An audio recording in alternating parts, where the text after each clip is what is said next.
Tere kallid kaasteelised, täna siis ühest natuke teisest keskkonnast, oma aiamajakesest. Ja täna tuleb siis jutuks abordid ja tuleb antaviirus ja aluseks on Matteuse evangeeliumi kirjakoht 11. peatükist, salmid 20–24. Siis hakkas Jeesus hurjutama neid linnu, kus kõige rohkem oli sündinud tema vägevaid tegusid, et nad ei olnud meelt parandanud. Häda sulle Korasiin, häda sulle Betsaida, sest kui Tüüroses ja Siidonis oleks sündinud need vägevad teod, mis teie juures on aset leidnud, küll nad oleksid ammugi kotiriides ja tuhas meelt parandanud.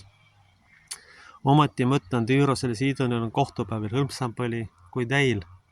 Ja sina, Kapernaum, kas arvad, et sind ülendatakse taevani, ei sind tõugatakse alla põrgusse? Ja kui Soodomas oleks sündinud need vägevad teod, mis sinust, sest ta oleks püsinud tänini. Ometi ma ütlen teile, Soodomal on kohtupäeva hõlmsam põli kui sinul täna. Aamen.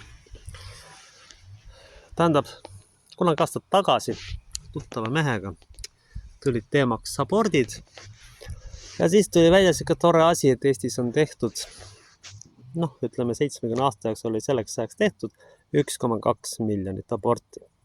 Sellest on 15 aastat möödas ja see number peaks olema siis arvatavasti siis kuskil 1,4 miljonit.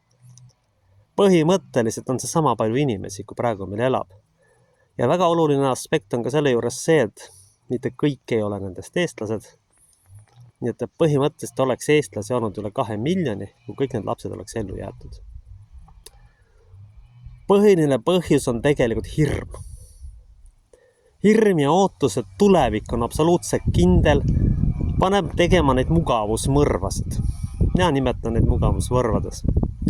Sellepärast, et sellist asja, et kellegi tulevik absoluutselt kindel on, seda võid ainult lollidele rääkida. Nüüd on otse välja. Isegi kui te Jumalaga käite, isegi siis ei ole teie päevad kunagi absoluutselt kindlad. Inimene võib jääda ilma tööst, inimene võib kaotada tervise, võib sõda tulla, mida iganes. Aga kui tänane põlvkond oleks olnud sõja ajal elanud, poleks ühtegi last sündinud.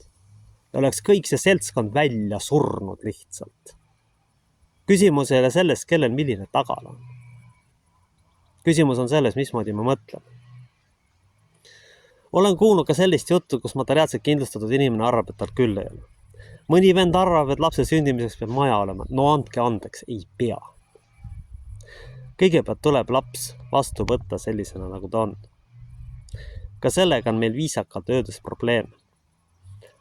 Ja tegelikult tuleb meelest pidada, abordi puhul on tegemist puhtalt mõrvaga, ehk mugavusmõrvaga sageli. Enamikul juhtudel on see mugavusmõrv tegelikult. Inimestel ei ole prioriteet inimene, vaid on prioriteet paber või jumal teab, mis asjad veel. Eriti edukad on globalistid nagu Ukraina sõjaaegse sündivuse vähendamisega, koroonaaegse sündivuse vähendamisega. Inimesed usuvad seda, mida ei ole olemas. Ma defineeriksin ära, mis asi sõda on. Sõda on see tegelikult, kui pommid langevad. Mitte see, et mõni troonikene kukub alla või mingitele tüüpidele, ma ei tea, kas isegi pomm pannakse. See ei ole päriselt sõda. Isegi seda ei ole siin juhtunud. Lihtsalt, et jutt, et kuskil kaugel on sõda ja inimesed ei sünnita. Kuulge, halloo, kui mannetud te tegelikult olete. Kuulge, mõtelge ka loogiliselt natuke. Oma esivanema tasemel te poleks ühtegi last julgenud sünnitada muidu. Ma olen ise töötuna isaks saanud. Ja mõni vend arvab, et tal on maja vaja. No ei pea olema. Laps vajab eelkõige armastust ja omaksvõttu. Aga mis siis on tulemused ühiskonnas? Mis te arvate, kus need valitsejad pärit? Need on ju kodudest pärit. Nad ei ole kuskilt puuotsas või õunapotsast alla kukkunud, et umbes et tuli oligi selline. Ei, me kõik oleme tegelikult kodudest pärit. Kodudest pärit. Inimesed ei julge vastu hakata otsesele ebaõiglusele. Kui ma seda olen kohanud. Otsesele ebakompetentsusele, andke andeks lollusele. Ei julgeta vastu hakata. See on väga kurb ja kahetsusväärne. Ja selle tõttu on saanud mõned vennad lihtsalt võimule. Kellegi arguse tõttu kahjuks. Muidugi õnneks on ka inimesi, kes sellele vastu hakkavad ja julgevad ka tõtt rääkida ja välja öelda, kuidas asjad tegelikult on. See nõuab ugri tingimustes ikkagi, kui nüüd päris otseööd erilist julgust ja oma positsiooni ja kõigega riskimist. Ma olen iga ühe sellise inimese eest vägagi tänulik. Püütakse mõne pool asju korda teha. Aga meil on nüüd tulemas uus teema, lisaks siis abordi teemal on veel antaviirus. Hantaviirus siis tuleb tõenäoliselt koroona 2 ja tõenäoliselt hakatakse siis energia ja kõik kraanisid kinni keerama ja majandust teadlikult põhja laskma ja inimesi näljaseks tegema.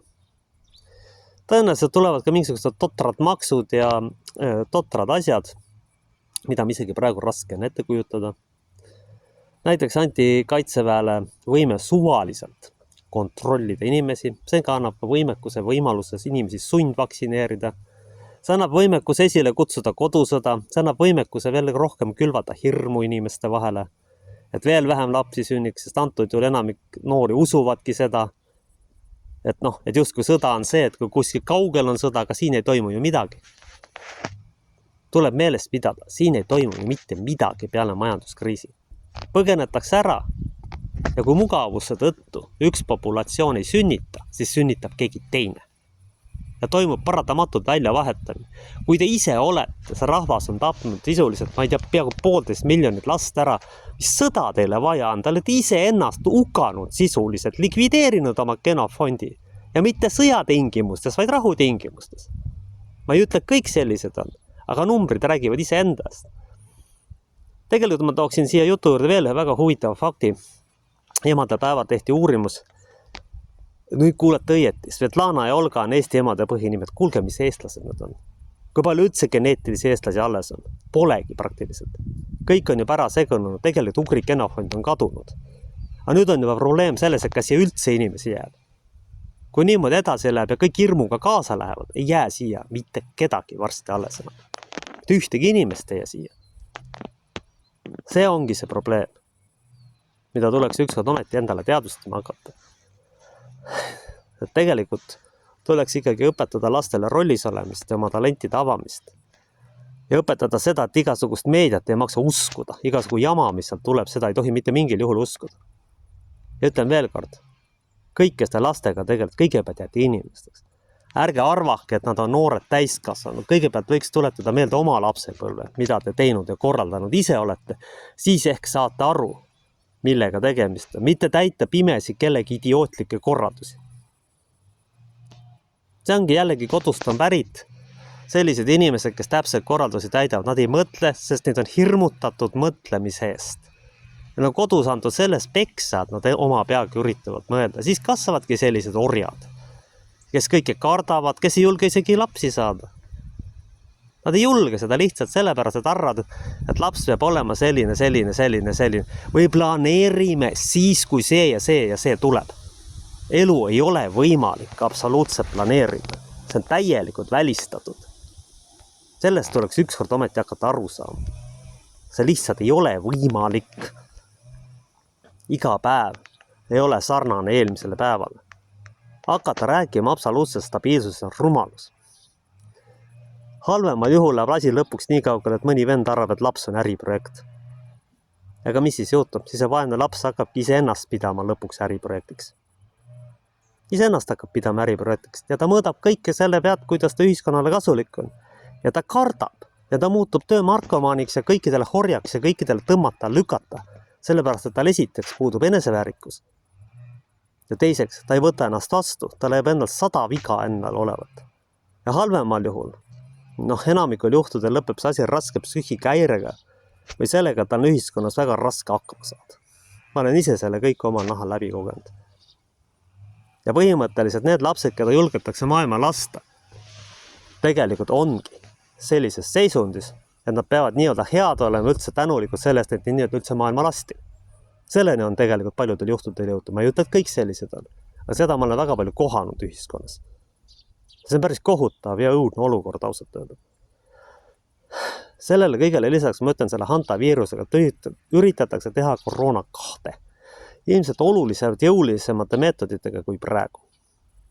Oluliselt jõulisemate meetoditega. Me ei tea, mis siin kõik kaasa hakkab tulema. Selle tõttu soovitangi inimestel kokku hoida, mitte kõike uskuda, mis sealt meedias välja tulevas on. Ma ei ole videodes rääkinud, aga ütlen, et ühiskond on üldse elus tänuväär rollis inimeste, rollis naistele, rollis meestele. Kui neid üldsegi ei oleks, siis see populatsioon oleks täielikult välja surnud. Populatsiooni elujõudu tegelikult näitab rollis inimeste hulk populatsioonis. Ja see on kahetsusväärne, või mõtleks, et naeruväärselt väike siin. Ja selle tõttu ei saagi lapsi tulla. Sest rollis naine ikkagi eelkõige, tal on lapsed ja perekond prioriteet, mitte karjäär või jumal teab mis asi. Tal on mees prioriteet, mitte ma ei tea, kes või mis kuskil. Sõltumata sellest, kes ta on või mis positsioonis ta on. Eriti halen vaadata seda, kui materiaalselt kindlustatud inimesed ütlevad, aga no ma ei saa tööle minna. Mind takistatakse, laps on takistus, kuulge. Aga kui keegi teie kohta ütleb seda, teie olete kellelegi takistus ja umbes see parem, kui teid ei oleks. Mõtelge ka natuke inimesed, mida te räägite.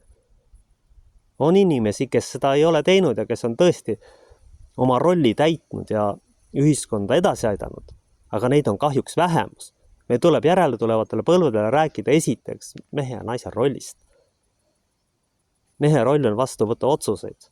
Mehe roll on riskida. Mehe roll on analüüsida. Ja naise roll on siis toetada ja mõlema roll on tegelikult oma talendid realiseerida. Aga kooli ülesanne peaks olema lapse potentsiaal avada ja vaadata, mis tasemel ta on. Siis oleks seda kõike eelnevalt, seda aborditeemat ja kõike vältida saan. Sest inimene, kes ennast on vastu võtnud, leiab koha ühiskonnas ja ei hakka tegema mitte mingil juhul mugavusmõrvasid.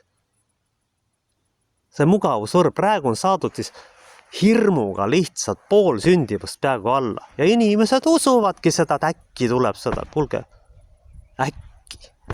äkki ma kukun ka katuselt homme alla ja ma ei tea, ma ei julge uksest välja minna. See on umbes sama absurde hirm. Inimesed ometi, võtke mõistus pähe. Aamen.